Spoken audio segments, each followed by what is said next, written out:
violence means a lot. And also thank everyone out there who is supporting Tesla. It's really terrible that there's so much violence being created against people like Tesla, Tesla supporters, Tesla owners, Tesla stores. These are innocent people who've done nothing wrong. You know. But nobody's been, I mean, it hasn't been, there's been some physical damage, a little damage, and we want to keep it that way, because I don't want to say this, it's just not the appropriate, but law enforcement's out there watching everybody. We don't want this to happen. And not to somebody that's been so good to our country. He didn't have to do this. He didn't have to go through this. And we can't let it happen. And aside from that, I happen to love the product. It's a lot nicer if you also happen to love the product. And he's done a really good job. Go ahead, Peter. Is there, I guess this is for Elon Musk, is there a discount?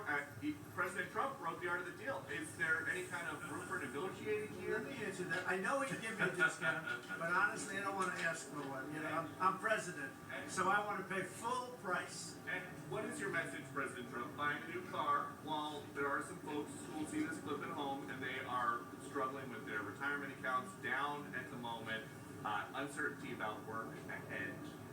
Well, I think they're going to do great. I think our country had to do this. We had to go and do this. They've taken away, other countries have taken away our business. They've taken away our jobs. I did it initially very strongly against, as you know, China and some others in the first term. And it was a very successful term. We had no inflation. We had the greatest economy in the history of our country. And then we had COVID, which we had to straighten out, so I didn't want to be doing anything with respect to other countries at that time. And we did a great job with it. We handed the stock market over. It was higher than it ever was. And think of that, higher than it ever was to that point before. And nobody thought that was even possible. We did a great job. But we had the greatest economy in history.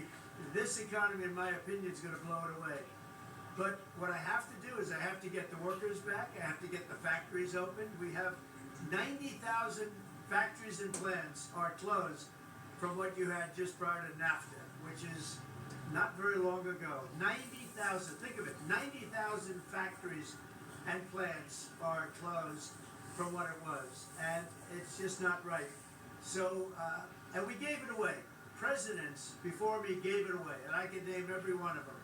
But they gave it away, and we're taking it back. We're taking our jobs back.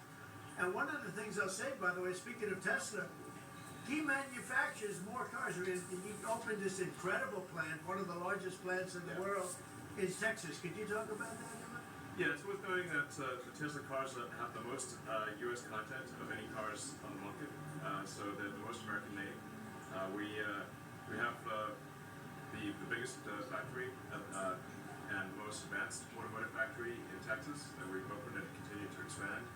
And so this is very much these are great products. The Model S is one best car ever. And so all these cars have won incredible awards. So they're great cars and they're American made. And I think try it. You'll like it. And I'm just saying, beyond the cars, they're great. But we have to celebrate somebody that has the courage to do this. He could have said, I'm not doing anything. I'm not going to get involved. Let the country go to hell. He didn't want to do that. And remember, he's going to find, and we're up to almost $500 billion worth of waste and fraud. And if it's $500 billion, we're giving $2 billion here, $2 billion, and not millions. It was a bet. If it was $1 million or $2 million, that's a lot of money. But we're talking about billions of dollars being given to defunct, scams, given to people with nothing. They have nothing going. They open up a subchapter S corporation, and they put $2 billion into it from nowhere. And we've caught a lot of them. I wish we could catch all of them, but we've caught a lot of them. And he's been largely responsible. So we have to celebrate him. And it's not that he's conservative. I don't even know if he's conservative. I will tell you this. I've been doing this I've known him for a pretty long time. He endorsed me. I didn't know him that well when he endorsed me. But in the time I've known him, he has never asked me for a favor. He didn't ask me for this. I said, Elon, I don't like what's happening to you. And Tesla's a great company. I don't like what's happening. It's from our standpoint, American cars, American made. He employs thousands of people. He's got, at the same time, he has the most modern plants in the world. I said, I don't like what's happened to you. I'm going to do it. I didn't even know he was going to come. He's never asked me for anything. He endorsed me, and he never asked me. I didn't even know he was going to endorse me. The guy has never asked me. He's not saying, in fact, I could go a step further. I ended the electric mandate. Okay, I ended the electric mandate, and I figured, when's this guy calling to raise hell with me? And he never called. I mean, he never called me. If I were him, I would have called. So on that, Because he's probably even better than I am. Mr. President, is he running, is Elon Musk rubbing off on you? Is electric then the way to go? It's not that, this isn't for electric or gas, because people have their choices. Yeah. I'm just saying that I know people that have these cars. I know one man, we see him all the time.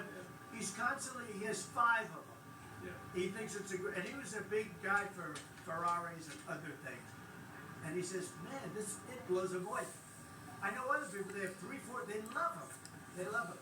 And some people like the gas, and they should have their options. Right. I'm all about options. But I'm telling you, I ended the electric mandate, and I was waiting for a call. I said, did Elon call yet? They said, no, sir. The next day, what about Elon? Did he call? He never even mentioned it to me, never complained. Until this moment, I'm just bringing it up. Who would do that? Yeah. He has never asked me for a thing. And he's built this great company, and he shouldn't be penalized because he's a patriot. He's an incredible patriot. And I don't even know if he's a Republican. I really don't. Yes, sir. Yes, definitely. Well, I'm not sure if he was. Well, you're gonna have stock is also drops, and markets are gonna go up and they're gonna go down. Yeah. But you know what? We have to rebuild our country. Our country has been stripped of its jobs, of its factories, and I'm tired of seeing where they build apartments, cheap apartments in an all broken down factory. But you have factories all over the place that are empty from many decades ago. And we're going to change it around. And it's all taxing policy. You know, it's really a policy because we have great workers, great people. It's really a policy of taxing and incentives. And I'm bringing the incentives. The construction, or soon to be under construction, are now coming here, and they dropped that because it was unfair what was happening. Mexico, they were building cars. They were selling them into the United States with no tax, no nothing. And in the United States, we were allowing them to take our jobs and take our factories, and we don't do that anymore. Now, from a president, it would be a lot easier if I just coasted for another 4 years. I would have been an 8-year president. I had the best economy in history in my first 4 years. I would have done very well with this one. And I had a decision to make. Do I want to do this or do I not? Do I want to do it right? The right thing to do is what we're doing. We're going to get our jobs back, and we're not going to be laughed at. Now, I will say this, that already Canada, and I respect very much, as you know, there's a very strong man in Canada who said he was going to charge a surcharge or a tariff on electricity coming into our country. He has called, and he said he's not going to do that. Okay, he's not going to do that. And it would have been a very bad thing if he did, and he's not going to do that, so I respect that. But we were just informed that he's not going to do that. Look, we've been treated very unfairly by Canada. We've been treated very unfairly by Mexico. But we've been treated very unfairly by every country all over the world. The European Union is horrible, horrible. And we're going to get it back. And I have a choice. I could just coast, and eventually there'd be a blow-up down the road, maybe a long way. But we owe $36 trillion, and we're going to get it back. We're the biggest, we're the best, and I'm very optimistic. I have to tell you, I'm very optimistic about the country. Much more optimistic this way than if I did it the easy way. Yeah. I could have done it the easy way, I could have coasted. Biden left us a mess. He left us tremendous inflation, tremendously high costs of products. He left us a mess, but he also left us a mess with millions of people that poured into our country that are criminals. Millions of those people happen to be criminals. And we're looking for them all over the place. We're looking for them. And Holman and Christie are doing an incredible job. But he left us a horrible situation, and we're changing it. But one of the things we're changing is we're going to make our country really wealthy again. We're going to bring our jobs back. Right now, we're like a chicken that's being plucked at from all over the world. We're not going to let that happen anymore. But very importantly, and I said it, Ukraine, ceasefire. Ukraine, ceasefire. Just agreed to a little while ago. Now we have to go to Russia and hopefully President Putin will agree to that also. and we can get this show on the road. We can get this horrible war where 2,000-3,000 soldiers a week, every week, 2,000, 3,000, 4,000 sometimes. I get the reports, and they're not American soldiers. They're Ukrainian and they're Russian. But people are being killed outside of that. People are being killed in the cities as things explode throughout the cities. And we want to get that war over with. So I think it's a big difference between the last visit you saw at the Oval Office and this. So that's a total ceasefire. Ukraine has agreed to it, and hopefully Russia will agree to it. We're going to meet with them later on today and tomorrow, and hopefully we'll be able to wipe out a deal. But I think the ceasefire is very important. If we can get Russia to do it, that'll be great. If we can't, we just keep going on and people are going to get killed. Lots of people. Is Zelensky invited back to the White House? Sure, absolutely. Mr. President, you mentioned the ups and downs in the stock market. You said it'll go up, it'll go down. But do you and your tariff policies right now bear any responsibility for the turmoil we're seeing this week? Biden gave us a horrible economy. He gave us horrible inflation. And I think the market was going to go very, very bad. If anything, I have a lot of very smart people, friends of mine and great businessmen. They're now investing because of what I'm doing. Because long term, what I'm doing is making our country strong again. Financially strong, militarily strong, and strong if we want to get away. Remember this, we have wars. When I left, we had no wars. We didn't have Ukraine and Russia. We didn't have October 7th. We didn't have that disaster that took place with the withdrawal from Afghanistan. And you look at what's happened there. We caught the major terrorists, which Biden wouldn't have caught. Why didn't he catch him?